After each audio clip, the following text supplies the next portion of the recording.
On the day Shang Ju was to meet his beloved by Yueguang, Shang Si called him, saying, "Your Omega is experiencing a fever. Uncle, please take care of him, just administer the suppressants." Shang Si's fingers caressed my heated gland. "Rest assured, I shall attend to him with utmost care." Once the call ended, I clutched at the smooth fabric of the man's tailored trousers, pleading, "Uncle, uncle, I beg you to assist him." Canines pierced into my gland. Whenever your husband is unwilling to help, your uncle is always ready to oblige. 1. Alpha's coarse fingers unconsciously rubbed against my delicate gland. Shang Si stared at the disconnected phone, lost in thought, trembling as I lay across his lap. I clutched the hem of his shirt. "Uncle, give me the suppressant." Shang Si tossed his phone aside, his gaze settling on my face. "We don't have that kind of thing here." I froze in disbelief. Just moments ago, when Shang Ju had instructed him to administer the suppressant, he had agreed. Shang Si's eyes traced the flushed corners of my eyes, as if tasting my distress. "Does this happen often?" What did he mean? Using suppressants to endure your heat cycle? Does Shang Ju often make you resort to this? His fingers kneaded my gland with a pressure that was neither light nor heavy, seeming to soothe the discomfort of my heat, yet also deliberately stoking the unquenchable fire within me.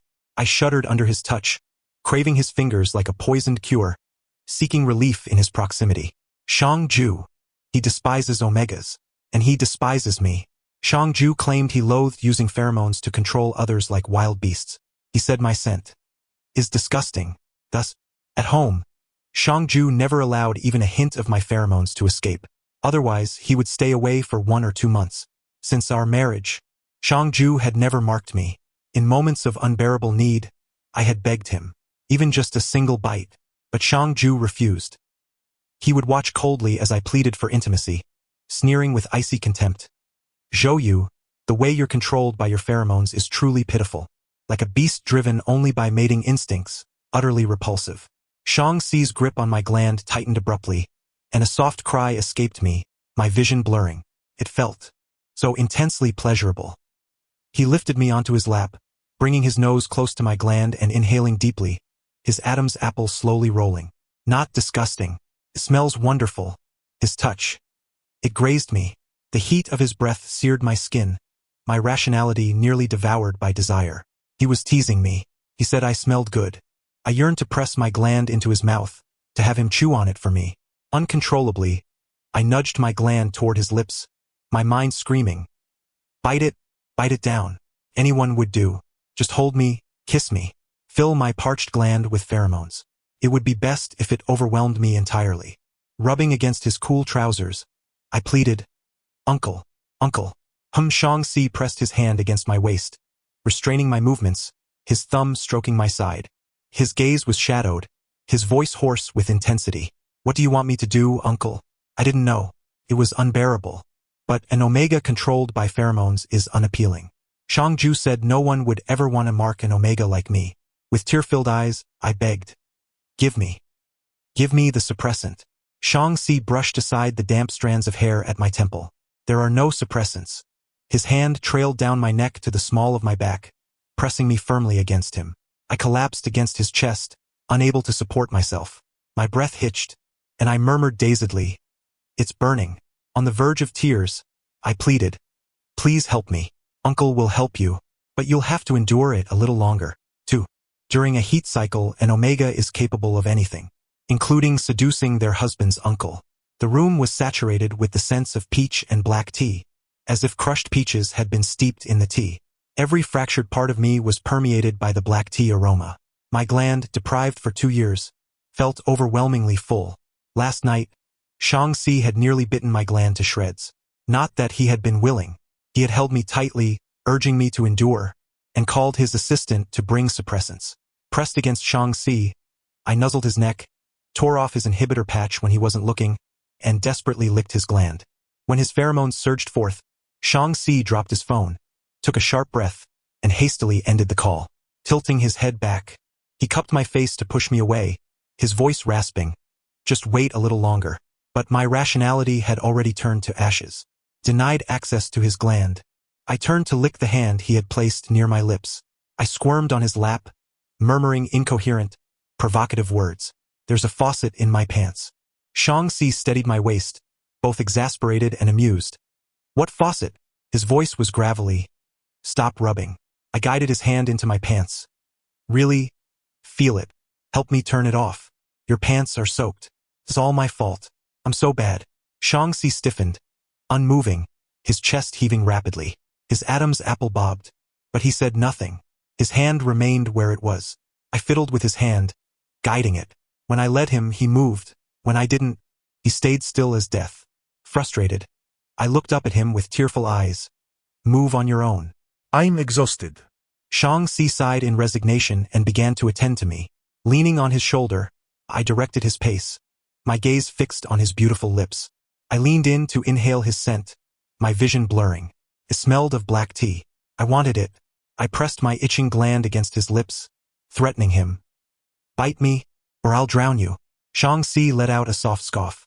I attacked his mouth with my tender gland, rubbing it fiercely against his lips, attempting to bite his canine teeth myself. After several failed attempts, I raised my head to bite his lips, complaining, "Why won't you bite me? My gland is itching unbearably. You said I smelled good earlier." Shang Si sighed. "Zhou Yu, I am your uncle. If I truly bite you, you'll resent me when you regain your senses." Despite his words, he lingered against my lips, reluctant to pull away. I licked his canines, frantic with need. "I won't blame you. Just one bite, please? I'm so itchy. Uncle, truly." I pressed my gland against him again, more forcefully this time, colliding with his teeth. Without the infusion of pheromones, the pain made me tremble. Finally, Shang Si's canines pierced my gland. He paused, frowned, and cupped my neck, murmuring softly, "This is truly reckless." Then, lowering his gaze, he drove his canines deep into my gland. I gripped his clothes, my pupils contracting sharply. My gland thirstily drank in the flood of pheromones. Shang Si, like a wolf granted permission to feast, kissed and bit my gland repeatedly until the Kurlen's soft flesh was swollen and red, unable to bear any more of his marks. Only when I pushed his head away, crying out that I was full to bursting, did he stop. 3.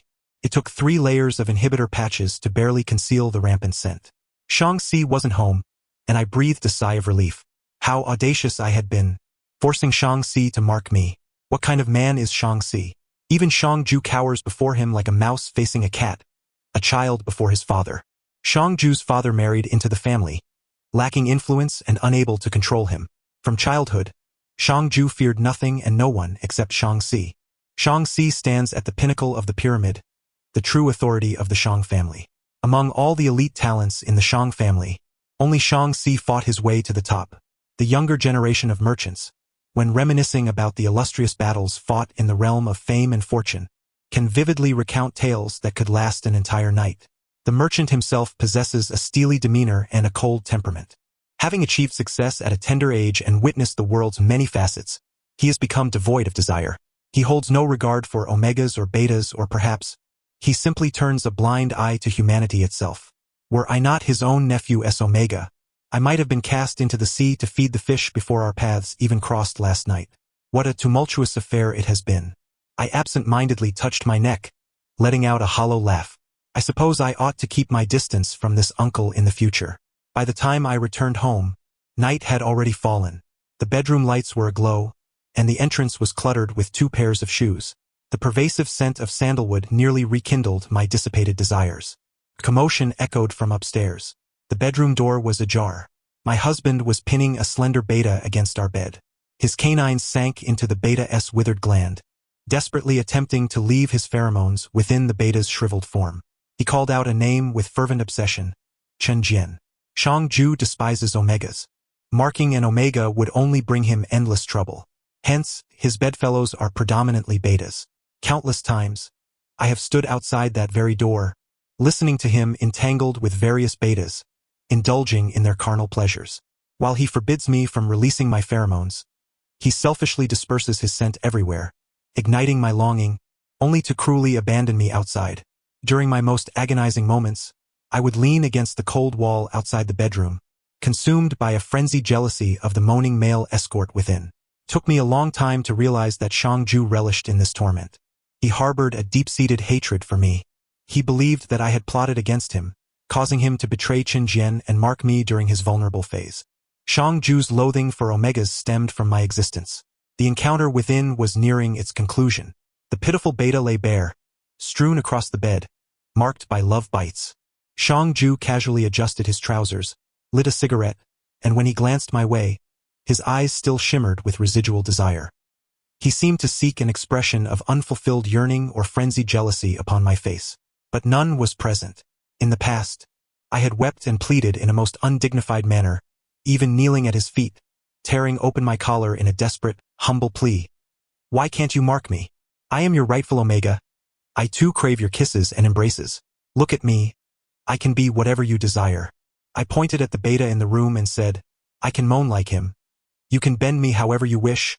I won't complain of pain. What did Shang Ju say? Oh, he remarked, Zhou, I truly have no interest in you. The sight of you makes me want to vomit. How could I embrace you? I still vividly recall the beta's mocking laughter as he told Shang Ju, your Omega is truly pitiful. It is not I who is pitiful. It is the Omegas, enslaved by pheromones, who are truly wretched. Had I been an alpha, I would have had the power to bring Shang Ju to his knees, begging for my affection, just as I have pleaded with him. Why are you back so late? Shang Ju swaggered over, asking, is there any medication at home? Give him some. I fear a child might come of this. There isn't any. I averted my gaze, silently retreating a step.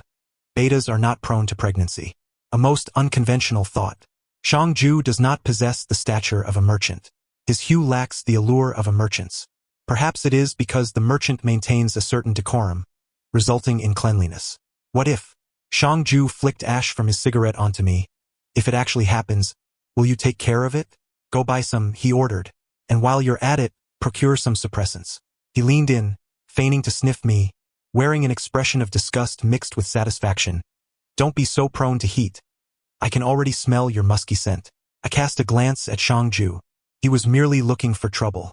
In a foul mood, he would insist he could detect my scent, seizing the opportunity to unleash his fury upon me. His delight only grew when he witnessed my unraveling. My suffering was his sustenance. This beast. For a fleeting moment, I truly wished to tear open the packet of suppressants and throw it in his face, allowing him to savor the aroma of his uncle's red tea. I'm tired. I need to rest. I pushed past Shang Ju and walked away.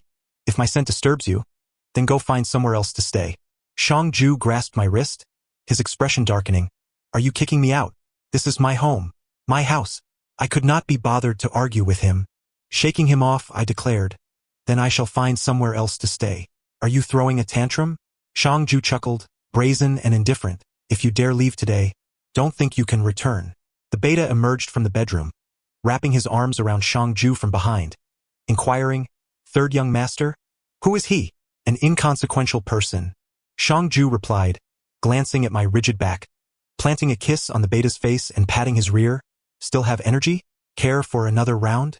As I listened to the laughter and frolic of the two behind me, I felt a profound numbness. This place sickened me, suffocating me. Bowing my head, I hurriedly exited. Rest assured, I won't be back. Shang Ju froze, watching the door close, his heart skipping a beat. It felt as though he had stepped into a void, an inexplicable panic enveloping him. The beta leaned in to kiss him, yet his mind was elsewhere, fixated on the closed door. The beta had thoroughly explored him, yet Zhou had not returned. Shang Ju found it dull, coldly pushing the beta away. What do you mean by not coming back? It was merely a ploy to capture his attention. Zhou loved him so deeply, exerting such effort to win him over. How could he possibly let go so easily? He was merely scaring himself. Outside, the rain poured heavily. I stood at the entrance, rubbing my face, lighting a cigarette. I felt utterly exhausted. Behind me, the lights blazed, yet it was not my home. It seemed I had never truly possessed a home. I had hoped to find one upon marrying Shang Ju. 2 years, I had devoted myself to nurturing this relationship. I exerted effort, I endured, I humbled myself, I knelt. I placed myself at Shang Ju's feet, allowing him to trample me. Yet I clung stubbornly to his soles, unwilling to relinquish my hold. In my school days, the teachers would say that hard work leads to success, that heaven does not forsake those with determination.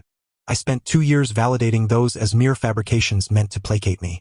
I had chosen the wrong path. No matter how much blood and sweat I poured in, others would only smile and praise my crimson stains. How obstinate I had been. My phone rang. It was an unfamiliar number. The voice on the other end called my name, Zhou. I was taken aback, instinctively touching my gland, feeling somewhat weak. Uncle, you left your wallet at my place. His tone was businesslike. After all, he was a person seasoned by the storms of life, far more composed than I. I reached into my pocket and, indeed, felt no wallet. Feeling a bit embarrassed, I replied, I'll come by to retrieve it. Is that convenient? The merchant paused for a moment. The code is 9623. Come and let yourself in. As I drove, I contemplated the entire way, struggling to recall when I had taken out my wallet last night. Standing outside the door, I hesitated to move, an inexplicable fear creeping over me. Shang Si was a perilous individual. Moreover, it was the dead of night, and I was alone. Felt inappropriate. I fiddled with my phone before calling Shang Si. Uncle, I'm sorry, but something has come up. Could we possibly do this tomorrow? With a soft click, the door opened, and I was taken aback. Shang Si stood before me clad in a bathrobe, his hair damp, one hand clutching a towel and the other a phone. He lifted his gaze toward me, his expression far from amiable. Something came up? Some individuals, despite being alive, have already succumbed to a sense of death. I expressionlessly ended the call. Not anymore. Shang Si released the door, drying his hair as he retreated inside. I contemplated asking him for my wallet directly, but his unwilling demeanor dissuaded me from speaking. I nervously adjusted the suppressor patch and resolutely followed him in. The foyer lacked any spare slippers. Shang Si preferred to roam barefoot in his home. I too discarded my shoes and entered in my socks, inquiring, Uncle, my wallet. Before I could finish my sentence, I inhaled deeply, my focus wavering. The rich aroma of tea overwhelmed me. Had Shang Si been drinking? He stood by the bar, sipping ice water. A droplet trickled down his collarbone, caressing his well-defined chest and abs. His bathrobe hung askew, revealing far too much. Shang Si's physique was impressive, muscular yet proportionate, hardening when aroused, and the sight of sweat glistening down his body was undeniably alluring. I had tasted that sweat before. A sudden image flashed in my mind of me extending my tongue to catch the droplets from his skin, and I felt my glands react involuntarily. It was no wonder Shang Ju berated me. This body was insatiably lustful, responding eagerly to any sight of him. Zhou, what are you thinking about? Shang Ju had approached without my noticing, the warm scent of red tea almost suffocating me. I snapped back to reality, a cold sweat breaking out across my skin. That was Shang Si, my husband's uncle. What was I even thinking? If Shang Si were to discover my recent thoughts, he would likely scatter my ashes to the winds. I held my breath, stepped back, averted my gaze, and restrained myself, uttering, Uncle, my wallet. I should not have come tonight. Shang Si handed the wallet to me, but as I reached for it, it did not budge. I looked up at him, a hint of desperation in my eyes. Uncle? Zhou, Shang Si said, his gaze steady as he questioned me. Why do you seem aroused every time you see me? I'm not, I stammered, my voice catching in my throat as I widened my eyes in surprise. Shang Si casually peeled off the suppressor patch from the back of my neck, and an uncontrollable wave of pheromones surged forth, mingling with the scent of red tea. In that moment, my nerves tingled with pleasure, and my legs weakened, threatening to buckle beneath me. Shang Si caught me effortlessly. You used me up, yet not even a word of thanks, he remarked coolly. You leave without a word so cleanly, and now you dare to return for your wallet as if nothing happened. Zhou, you're quite bold, treating your uncle as a mere toy. His tone was calm, yet he showed no intention of being gentle. It appeared he was preparing to settle the score with me. I had been on edge all day, having quarreled with Shang Ju, and now, confronted by Shang Si, my vision swam and I fainted. I had spent the day contemplating how to threaten my divorce from Shang Si. 5. My sleep was restless, plagued by dreams of Shang Si. It began as a spring dream and morphed into a nightmare. First, Shang Si stood upon my neck, demanding to know how I wished to perish. Then, he grasped my face, asking, Why do you seem aroused every time you see me? My father was a driver for the Shang family. When I was 12, he died in a car accident, and the patriarch of the Shang family took it upon himself to support me, bringing me into their household. By 18, the waves of my heat cycle surged unexpectedly. As an orphan, I had no one to guide me through the mortifying and shameful changes my body was undergoing. I mimicked my classmates by applying suppressor patches, unaware that they merely masked the scent. One also needed to inject suppressants to truly inhibit the heat. My pants were perpetually damp, My body consistently overheated. The itch that seeped from my very bones filled me with shame and frustration. I yearned to seal that seemingly endless well, waking in the dead of night to stuff toilet paper inside. In my panic, I forgot to lock the door. 22. Shang Si barged in, reeking of alcohol. He had just returned from a business banquet, his suit jacket draped over his arm. Our eyes met, and time froze momentarily. Shang Si quickly realized what had happened, shutting the door behind him. He pointed at me, opened his mouth to speak, then rubbed his forehead in exasperation. After a pause, he exhaled, his ears reddening, and in a hushed voice asked, "What are you doing?" I kept my head down, silent, hastily pulling on my pants. "I'm asking you a question," he pressed, stepping closer, gripping my shoulder, and cupping my face, only to find tears upon his hand. I refused to meet his gaze, gritting my teeth, and continued to cry, silent sobs. Shang Si was momentarily taken aback, using his tie to wipe my tears. "Tell me what happened. Can I help you?" There was a certain magic about Shang Si. In those moments, he was overwhelmingly sincere and reliable. At that time, I desperately needed someone to assist me. I swallowed my shame, sniffed back my tears, and confessed, "I'm always leaking."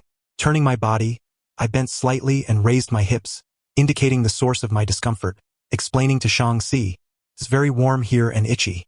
Why is this happening? What can I do? Can I seal it?" Shang Si stared at me in disbelief, then chuckled softly. Hearing his laughter shattered me, and I closed my eyes, nearly breaking apart. Shang Si seemed to realize he should not be laughing and quickly suppressed his expression. That night in the bathroom, he sat on the toilet lid in his tailored suit, giving a disheveled me a lesson on omega physiology.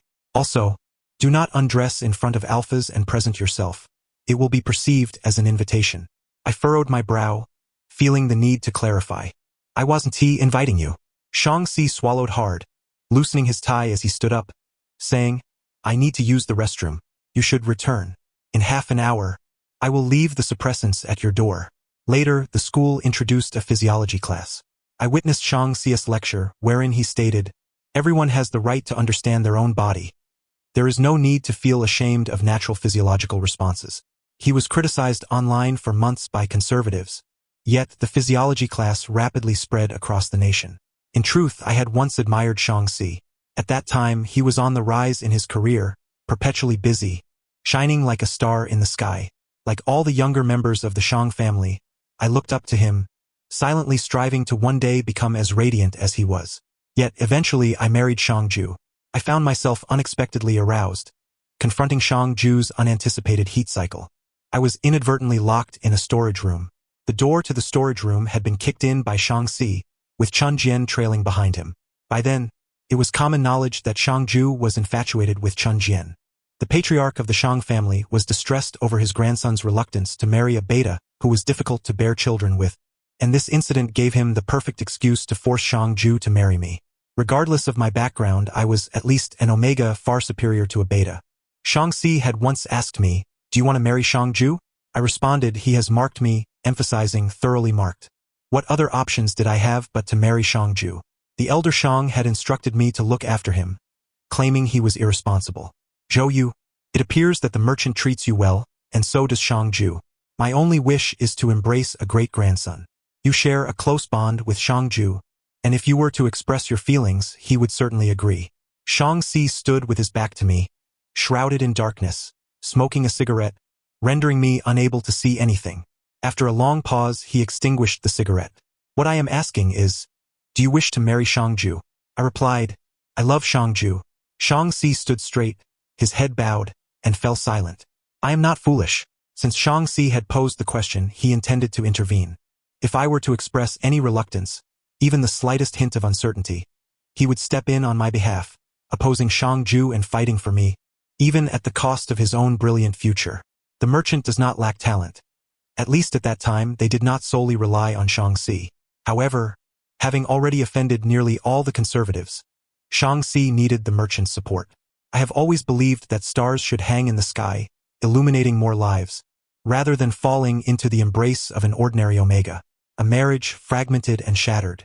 Shang Si and Chun Jian went abroad in succession, and Shang Ju and I transformed from the closest of brothers into the most disdainful of lovers. Felt like a fleeting dream, a colossal mistake. Upon waking, I heard Shang Si on the phone. His voice hushed as he responded a couple of times before hanging up. The room was filled with the sweet aroma of food. I twitched my nose, inhaling deeply a couple of times, yet dared not open my eyes. After feeling desire for my husband's uncle twice in succession, I was at a loss for how to defend myself. I listened intently, hearing Shang Si rise, open the door, and step out. The bedroom fell silent, and only then did I dare to open my eyes. On the bedside table lay a bowl of white porridge and a plate of side dishes. I swallowed hard, sat up and picked up the bowl to eat. I devoured the food hungrily, and when I inadvertently glanced up, I caught sight of Shang Si leaning against the doorframe, quietly observing me, a hint of mockery in his expression. I nearly choked, coughing until the corners of my eyes turned red. He had deceived me. How wicked! Shang Si sighed and approached, offering to ease my discomfort, gently advising, "Take your time eating," as if I dared to eat any further. Shang Si pulled up a chair and sat beside my bed. "Once you've finished, we need to talk." Well, I might as well finish eating.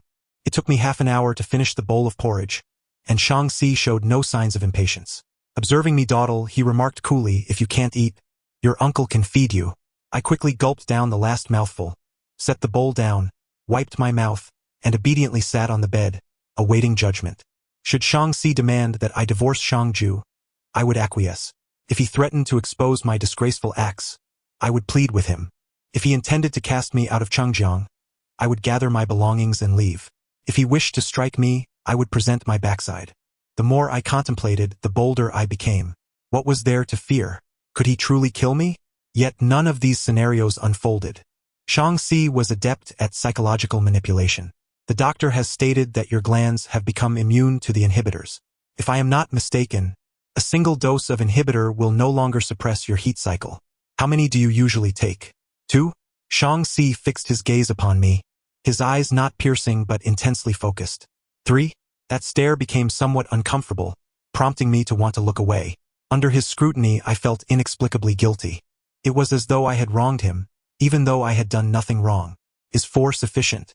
I touched the back of my neck. Shang Si laughed in disbelief. "Zhou Yu, are you trying to court death?" I had never seen Shang Si so angry. His anger did not manifest in raised voices. Rather, his expression tightened, and his eyes glistened with a hint of red. Yet the intensity was captivating, even menacing. The muscles beneath his suit seemed coiled, and I felt that in the next moment he might strike me. But Shang Si merely cast his eyes downward. His hands clenched and then relaxed, only to curl up again. He suppressed his emotions and continued speaking to me calmly. "Long-term use of inhibitors has thrown your heat cycle into disarray, rendering your body excessively sensitive. Moving forward, you will experience irregular and frequent heats." I was taken aback, unsure of how to respond. The prospect of frequent heats would torment me to no end. Shang Si matter-of-factly continued, "Moreover, from now on, you cannot take inhibitors again. Otherwise, the situation will worsen. You surely do not wish to become an Omega who is perpetually in heat, do you? How was I to navigate my heat cycle without inhibitors? Did he expect me to kneel before Shang Ju, groveling for him to mark me like before, in such a degrading manner?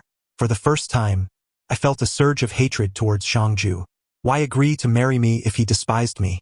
Why transform me into a creature incapable of controlling even my heat cycle? I covered my face, bowing my head as tears streamed through my fingers. In a muffled voice, I asked, "What am I to do, uncle?" "Let your husband mark you." I felt a surge of resentment towards Shang Si. Why utter such words? Was he mocking me? Did he not understand that Shang Ju found me repugnant? Did he have to pierce my heart with such words? Shang Si stood up, placing his hand gently on the back of my head, massaging it softly. "When your husband is unwilling to mark you, your uncle is more than willing." What? I lifted my tear-stained face to look at him. Shang Si wiped my face with his hand. "Stop crying, you pitiful thing. Your uncle will be your plaything." I stared at him for a moment, then reached out to grasp Shang Si's neck, fiercely saying, "I don't care what you are. Get off my uncle." Shang Si remained silent. Shang Si insisted that my current situation was inconvenient at Shang Ju's place, suggesting I stay with him during my treatment. I couldn't shake the feeling that something was amiss. Shang Si continued, "I want to be staying over frequently. Of course, if you need anything, just call me." In the ensuing silence, I came to a stark realization. My relationship with Shang Ju had reached its end. He had betrayed me first and then I had betrayed him. In truth, from the moment I became involved with Shang Si, my relationship with Shangju had already concluded. Everyone and everything was in disarray. Shangju, Shang Si, Chen Jian and I were all at fault. Apart from divorce, there were no other paths left to tread. When Shangju's assistant called me, I had just sent my resignation letter to the company's email. Initially, in my love for Shangju, I had done everything within my power. He aspired to be a star, and I sacrificed my passion for jewelry design, plunging into the entertainment industry to become his manager. I despised socializing, loathed drinking, and abhorred crowds. My personality was too obstinate. Even when I forced myself to adapt, I still performed poorly. Shangju was indifferent to these struggles. As long as I failed to deliver results, he would unleash the most venomous words upon me. Alone, I clumsily navigated the treacherous waters of the entertainment scene until I eventually became capable of managing everything with a smile, a top-notch manager. In truth, I did possess some talent. At least in the realm of work, Shangju could not do without me. For 2 years, I was the only one who could tidy up the messes he left behind. Shangju never acknowledged how arduous my efforts were. He only remembered me when faced with insurmountable problems, like a child seeking their mother. "Yugo, where are you? We have an appointment with Director Wang today, and when Jugu saw you weren't here, he insisted on leaving." "You!" Before he could finish, the phone was snatched away. Next, Shangju's furious voice erupted. "Zhou, today's schedule was set by you, and you arranged the script as well. A month ago, you pleaded with me to ensure you would be here today. Now that I've come, where are you? You have 10 minutes. If you don't show up, let's forget about this collaboration." Director Wang was someone I had contacted, along with the producer and financial backers. Given that Shangju's reputation in the industry was already tarnished, if he ghosted this meeting, who would willingly present him with scripts in the future? Affairs should have a proper beginning and conclusion. When I arrived at the venue, Director Wang and the others hadn't shown up yet. Shangju sat there with a sour expression, shooting me a sidelong glance as I entered before letting out a disdainful snort through his nose. "Weren't you throwing a tantrum about not coming home? If you're so bold, you shouldn't have come to see me today." How presumptuous of him. I wasn't there for his sake anyway. I knew exactly how to handle Shangju, especially when he was upset. After all, he was perpetually angry with me, puffing up like a blowfish. I settled beside him, pouring a cup of warm water. "Your stomach is sensitive. Have something to eat first. You can drink, but in moderation. If you can't handle it, just pass it to me." Shangju eyed the cup in my hand, toying with the ring on his finger. "You vanish for 10 days straight, and the moment you show up, you think you can boss me around? Who do you think you are?" His tie was clumsily knotted, a stark red broad tie clashing awkwardly with his white shirt. Normally, I'd lay out his outfits for the day. Without me, Shangju couldn't even dress himself properly. Sighing, I reached to undo his tie. He glanced at me, silent, tilting his chin up with an uncharacteristic docility. I lifted my head, removed my own tie, and replaced his, focusing intently as I retied it. "Be on your best behavior later," I instructed softly. "This role is crucial for you. It's the perfect direction for your career transition." Meeting his gaze, I added, "Make a good impression on the director." Shangju stared at me for a moment, then averted his eyes to take a sip of water. "Don't bother me. I know what I'm doing." His fingers fidgeted on the glass. "Where have you been these 10 days? The private room door swung open, and I rose to greet the newcomers. Shangju's unfinished question hung in the air, his expression darkening. As I introduced him to the director, he fixated on the doorway, unresponsive despite repeated calls. A sense of foreboding washed over me. Turning, I followed his gaze to the entrance and spotted Chen Jian. Appearing intoxicated, he was half embraced by a middle-aged businessman in a suggestive pose. Shangju had pursued acting because of Chen Jian, inspired by his dream of stardom. Rumor had it Chen Jian hadn't fared well abroad and struggled to gain traction since returning, lacking resources. The moment I saw him, I knew it was over. I grabbed Shangju's arm, but before I could speak, he violently shook me off, my hip colliding with the table and sending a wave of cold sweat from the pain. Helplessly, I watched as Shangju charged out like a leopard, assaulting someone in front of investors and the director. People recognized him, swarming in chaos, snapping photos, screaming, gossiping. Shangju kicked aside an obstructing bystander, draped his suit over Chen Jian's head, and carried him away, forgetting me entirely. Rubbing my sore hip, I forced a smile and entertained Director Wang and the others. I drank, I smiled, but nothing was accomplished. After seeing off the last guest, I leaned exhaustedly against a street lamp, slowly sliding down. Dazed for a moment, I pulled out a cigarette. Someone rushed over, stopping before me, panting heavily as they yelled, "Don't you have legs? Can't you walk on your own? Why did you stay behind after I left? So what if we lose the role? Was it worth drinking yourself into this state? Who are you trying to pity with this act? Do you think I'd feel sorry for you? Stop scheming, Zhou Yu. I despise this pitiful look of yours. Shangju, let's get a divorce." Abrupt silence fell. A cool breeze stirred my hair as Shangju let out an incredulous laugh. "What did you say?" "I've already submitted my resignation and drafted the divorce papers. I want nothing from you," I stated, lifting my head with utter calm. Shangju, we're divorcing. My gaze seemed to sting him. He stepped back. "Zhou Yu, you're insane. You're drunk. Talk to me when you're sober." I watched him without a word. Shangju's chest heaved violently before he roared, "You think you can marry and divorce at will? Who do you think you are? I'll have you know. You've ruined my entire life. Don't even think about escaping me. Never." Before I could respond, a car pulled over. Shang Si stepped out. Shangju turned, bewildered, murmuring, "Uncle?"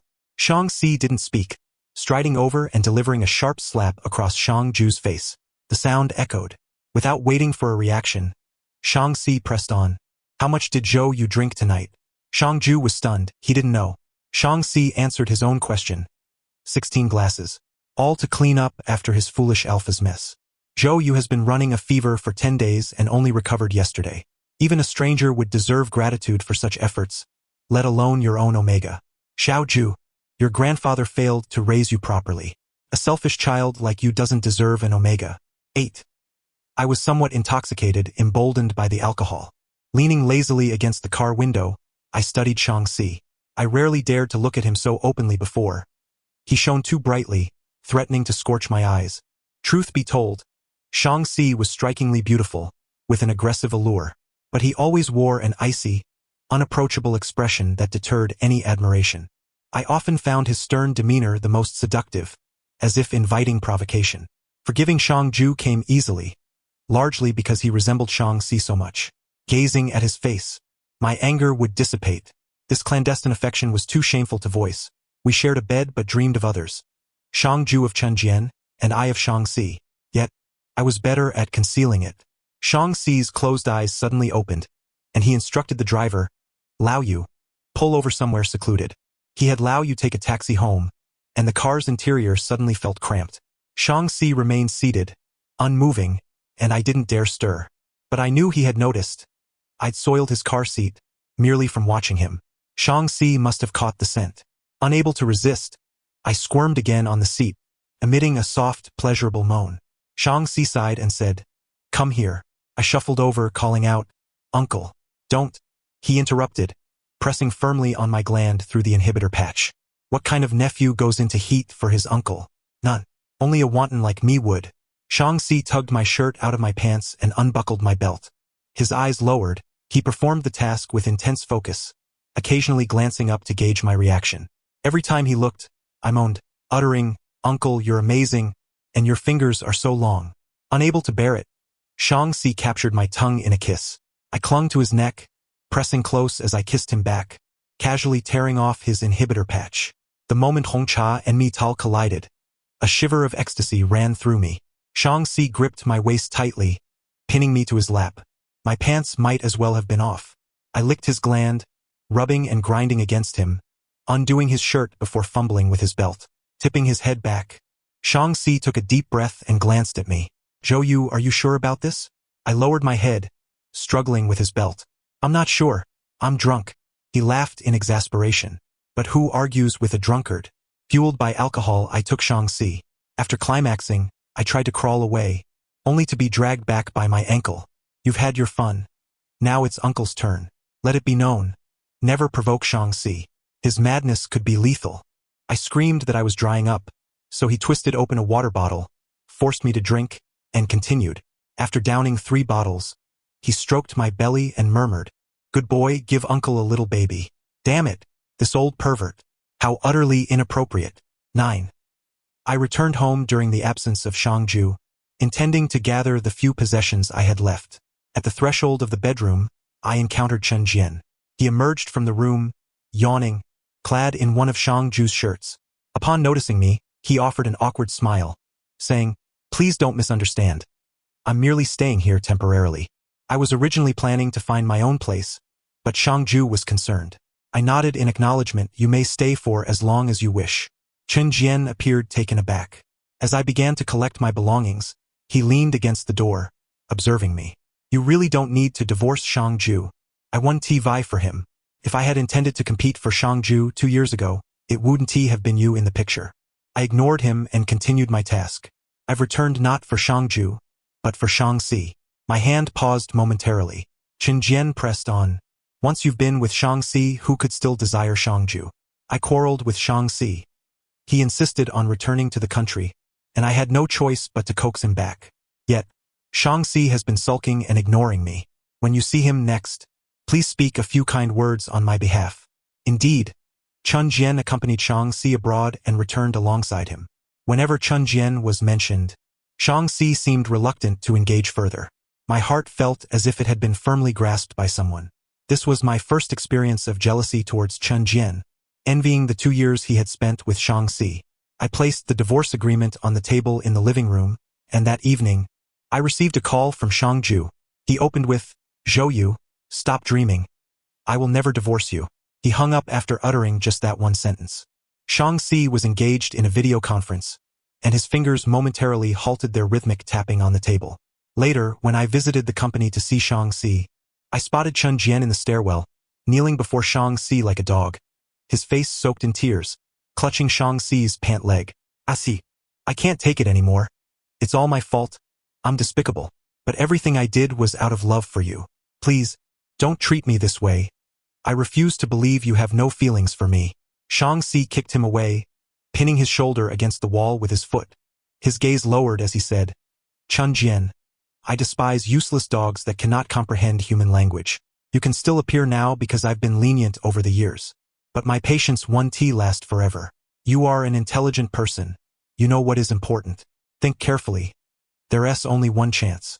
If you handle this well, I will let you go. Some experiences I believe you wouldn't wish to relive." Chen Jian's pupils contracted, seemingly filled with fear. I silently slipped away, nonchalantly descending the stairs, placing the takeout boxes at the front desk. In the end, Shang Ju signed the divorce agreement. This was due to the fact that Chen Jian had fallen ill, suffering from a terminal disease. He had sunk so low that he could not afford treatment. Shang Si froze all of Shang Ju's assets, forcing him to choose me or Chen Jian. Shang Ju chose Chen Jian. With reddened eyes, he told me, "Zhou Yu, I cannot bear to watch him die. I have already given up on him once. I cannot do so a second time." He asked, "Zhou Yu, can you wait for me?" I looked at Shang Ju and softly replied, "Why is it always me who must wait for you? I am not a fool." That evening, desire surged within me once more. Though Shang Si was in the adjacent room, I refrained from seeking him out. Curled up in bed, I bit my arm in restraint. 5 minutes later, the door swung open. Shang Si pried my teeth apart, teasing my tongue. "What is bothering you now? Are you angry with me? Is it because I forced Shang Ju to divorce you?" I glared at him. My eyes reddened as I retorted, "You filthy creature." Shang Si looked taken aback. "What?" I spat out his fingers. "You've been with Chen Jian." I grasped his hand, scrutinizing it. Such beautiful hands. Have they touched Chen Jian as well? I flung it away, cursing, "Filthy hands." Raising my gaze to his, I fixated on his mouth, dirty teeth. Shang Si chuckled in disbelief, gripping my face and asking, "Are you throwing mud at me? I preserved my virtue for 30 years for you, and you dare to spread rumors that I've been with someone else?" I glared. "It was Chen Jian who said so. He also claimed that you had a quarrel, and he returned to appease you." Shang Si nodded. There was indeed a quarrel. Not just a quarrel. I nearly killed him. Shang Si rubbed my lips, inquiring, "Do you wish to know what transpired?" I did. He leaned closer, whispering, "He drugged me. I spent all night gazing at your photograph. My hands grew sore. I glanced at his lap, and without thinking, I blurted out, 'That must have been quite a busy night.'" Shang Si stifled a laugh, cursing as he pulled off my pants. I resumed my former profession, taking on various freelance jewelry design projects. From time to time, Shang Si would bring me gemstones. I spent my days at home, well fed by Shang Si, causing me to gain a bit of weight. Hearing news about Shang Ju felt surreal. He had beaten Chen Jian and subsequently blacklisted him. Ironically, Chen Jian's illness had been feigned. He had deceived Shang Ju. One day, I received a message from an unfamiliar number. Contained just 5 words. Zhou Yu, I'm sorry. I set down my phone and asked Shang Si, did you coerce Chen Jian into faking his illness to set up Shang Ju? Shang Si, eyes cast down as he flipped through a book, replied nonchalantly, what are you talking about? I don't understand. I quietly cursed under my breath, you wicked thing. The next encounter with Shang Ju occurred at Shang Si's birthday banquet. He appeared strikingly gaunt, but it was evident he had made an effort to present himself well. I always believed it was you who drugged me, causing my sensitive period to arrive prematurely. I thought you loved me so much that you would stop at nothing to be with me. I never anticipated that it was Chen Jian who had done so. I cannot fathom why he would do this, why he felt the need to bring you and me together. For Shang Si. In the beginning there were 2 fools. Shang Ju failed to comprehend Chen Jian, just as I struggled to understand Shang Si. Zhou Yu, I apologize for all these years. Tears streamed down Shang Ju's face, distorting his expression. I can't comprehend why I always felt you never loved me. Even when you begged me to mark you, there was no love. I sighed, retrieving a handkerchief to wipe his tears. I glanced towards the figure standing at the end of the corridor and gently asked Shang Ju, do you wish to know why? Here's your chance to see clearly. I stepped past Shang Ju, approached Shang Si, tugged at his tie, pulling him down to kiss him. Silly boy, because I have always loved your uncle. Shang Si wrapped his arms around my waist, lifting his gaze slightly, his eyes sweeping from Shang Ju's pallid face to me. Are you feeling vindicated now? I raised an eyebrow and asked, are you satisfied? Shang Si chuckled softly and murmured, I am. I've wished for him to know this for a long time. Behind us, Shang Ju's furious voice erupted. Shang Si, I will kill you. Shang Si encircled my waist, asking, are you ready to elope with me? I grasped his hand and fled. What are you pretending for? Hurry up and run. The end. Thank you for listening. I look forward to our next story.